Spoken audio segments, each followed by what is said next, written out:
Eh bien, bonjour tout le monde, c'est le Geekter.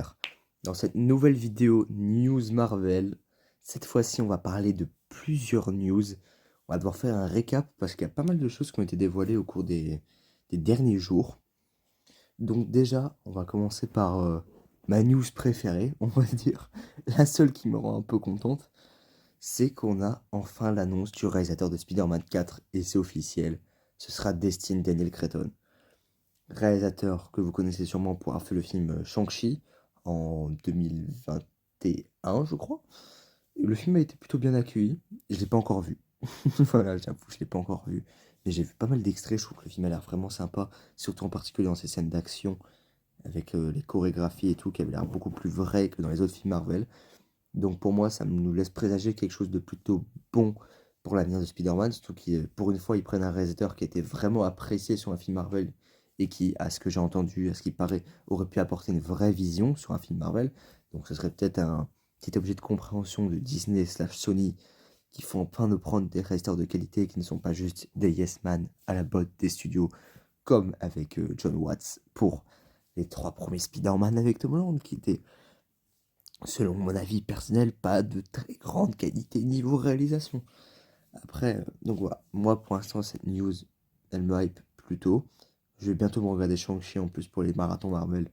Donc je pourrais donner un avis sur le film et vous donner un avis sur cette news pour Spider-Man 4. Et toujours en parlant de Spider-Man 4, on a eu pas mal de rumeurs. Bon, elles sont plus ou moins fiables, hein. Je vous dis pas d'y croire à 100%, il y a même des chances que ce soit totalement faux.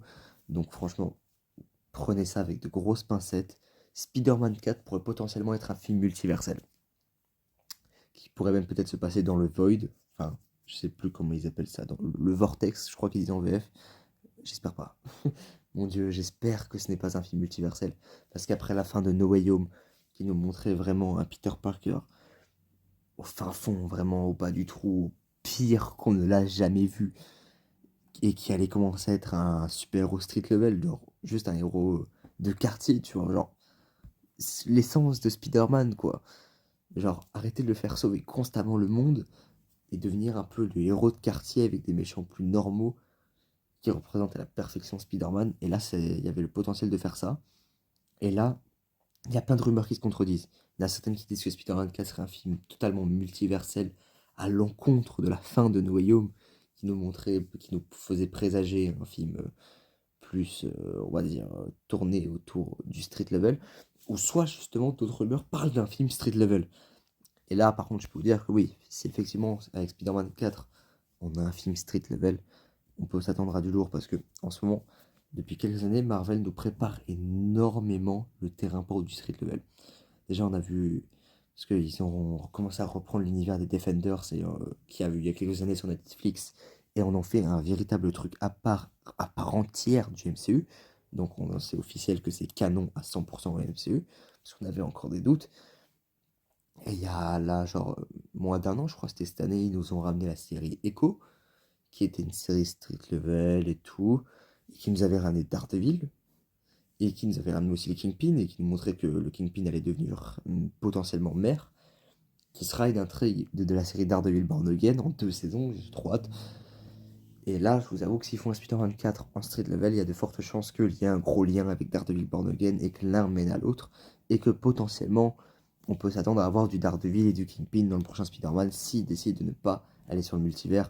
Parce qu'en fait, selon les rumeurs, Disney Marvel voudrait partir sur un film street level et Sony, qui récupère la plus grosse somme d'argent, voudrait faire un film multiversel dans l'espoir de recréer la hype No Way Home et de refaire quasiment 2 milliards parce que bah, ils aiment un peu trop l'argent. Donc passons à la prochaine news. Il y a 2 films Marvel qui vont potentiellement être annulés. Du moins, c'est pas sûr.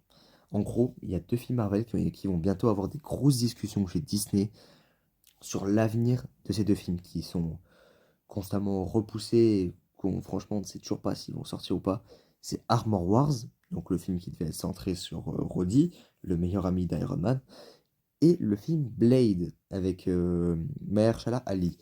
Donc il devait être un reboot de Blade après le film, après donc qui passe donc après Wesley Snipes qui a vu cette trilogie dans les années 2000 et qui avait fait son retour dans Deadpool et Wolverine. Alors là, je vous avoue que je sais pas trop quoi en penser. Parce qu'en vrai, les deux films, sans me hyper forcément, je me disais qu'ils pouvaient être sympas et donner un projet plutôt sympathique, en particulier Blade, qui avait le potentiel d'être un projet R&D plus violent que l'accoutumé chez Marvel. En vrai, ça aurait pu vraiment être sympa. Mais on sait, pour l'instant, je dis ça comme si c'était annulé, mais rien n'est sûr, hein. Ils vont commencer des discussions et tout, parce que, ah, écoutez, Blade, il a été annoncé quand? En 2019, je crois. Je crois qu'ils nous avaient dévoilé le logo en 2019 ou 2020, en même temps que le logo de Thor Love and Thunder, hein, donc ça commence à dater, hein. Donc ouais, franchement, Blade, je commence à croire qu'il ne sortira jamais. Armor Wars, à la base, c'était une série pour Disney+, qui est devenue un film, et on n'a quasiment jamais revu de news depuis. Donc ouais, les projets sont déjà pratiquement morts, et j'espère que moi, ils les reprendront, parce que je trouve qu'il y a de quoi, il y a un potentiel. Même Armor Wars et tout, il y a un potentiel à voir ce qu'ils vont en faire. Mais bon, vu à quel point les projets ont été repoussés, il y a des chances que ce soit annulé, mais on peut être sûr de rien. Et la dernière news de la journée, c'est le film Beyond the Spider-Verse, Spider-Man Beyond the Spider-Verse, donc la suite de Into the Spider-Verse et Across the Spider-Verse, qui ne serait potentiellement, selon des rumeurs, pas prête à sortir avant 2027. C'est une dinguerie. Across the Spider-Verse, il est sorti en 2023. C'était il y a déjà un an. S'il sort en 2027, ça fera 4 ans après. C'est une dinguerie. Les films du Spider-Verse sortent toujours des années. Il y a genre vraiment des années d'écart entre chaque. C'est impressionnant. Et là, on sait pas trop exactement ce qui s'est passé. Mais selon les rumeurs, Sony aurait voulu repartir un peu à zéro sur le projet, recommencer toute l'animation et tout. Donc le projet qui était potentiellement prévu pour sortir d'ici 2025 ne sortirait pas avant 2027. En plus de ça, il y aurait eu des grosses divergences artistiques entre Sony et les réalisateurs Phil Lord et Chris Miller. Donc ouais, là on est un peu dans le caca, ouais, pour Spider-Man Beyond the Spider-Verse, là c'est un peu la grosse merde. Genre vraiment, je ne sais pas ce qui va se passer. Enfin, et c'est sûr qu'il sortira. Les films ont été des trop gros succès critiques et commerciaux pour ne pas sortir la suite. Elle sortira. Mais franchement, là, vu comment c'est parti, ça va être bien galère, hein. Là, la vidéo était remplie de mauvaises news, hein. Genre, vraiment, il y a eu une bonne news au début, après, catastrophique. Que des mauvaises news. Mais j'espère que ils vont réussir à se rattraper.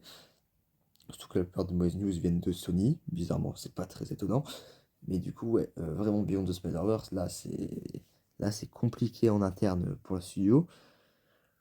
C'est même très compliqué, surtout que Sony ne communique pas sur ce film, c'est impressionnant. Sony n'a aucune communication sur Beyond the Spider-Verse. On dirait que le film n'est même pas dans leur projet. Officiellement, le film est déjà sorti, hein.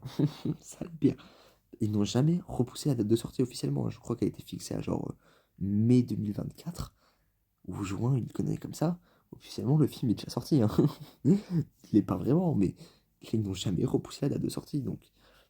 Mais bon, là, franchement, attendre 2027, donc encore 3 ans pour voir le film. Après, ça se comprend, parce que c'est un gros travail d'animateur, doublage, scénariste et tout. Donc, ouais, si effectivement ils doivent repartir à zéro, ça va être compliqué. Mais n'empêche que, ouais, ça fout quand même le seum. Donc voilà, c'est la fin de ce récap news. J'espère qu'il vous a plu. Si vous n'hésitez pas à mettre un like, à vous abonner, à partager, à commenter, à activer la cloche. C'était le Geek Terre. À très bientôt pour de prochaines vidéos.